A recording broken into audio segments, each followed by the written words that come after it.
ქართული ოცნების მხრიდან დემოკრატიაზე თავდასხმა სულ უფრო მძიმე ხდება. დღეს მინისტრებმა შეაჯამეს ევროკავშირის მხარდაჭერა სამოქალაქო საზოგადოების მიმართ და განიხილეს სხვადასხვა ვარიანტები. თუ რა შეგვიძლია გავაკეთოთ მეტი. ეს კი გულისხმობს უვიზო მიმოსვლის შეჩერებას, ასოცირების შეთანხმებას, სანქციებს. საქართველოს დემოკრატიულ უკუსვლას კონკრეტული ფასი ექნება. რაც შეეხება წერილს, მოგეხსენებათ 2017 წლიდან საქართველოსთვის მოქმედებს უვიზო მიმოსვლის რეჟიმი. ეს ძალიან დიდი სარგებელია, რომელსაც ევროკავშირი ქვეყნებს აძლევს.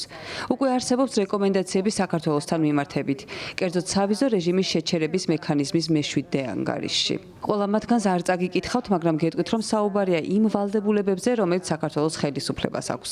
მათ შორის საქართველოს ყველა მოქალაქის ფუნდამენტური უფლებების უზრუნველყოფა, შეკრებისა და გამოხატვის თავისუფლება, პირადი ცხოვრების ხელშეუხებლობა, საჯარო დისკუსიებში მონაწილეობის უფლება, დისკრიმინაციის აკრძალვა. ეს მხოლოდ ერთი ნაწილია, ასეთი კიდევ 8 პუნქტია. საქმე იმაშია, რომ მათ მიეცათ ვადა აგვისტოს ბოლომდე, რათა ეს ყველაფერი შეასრულონ.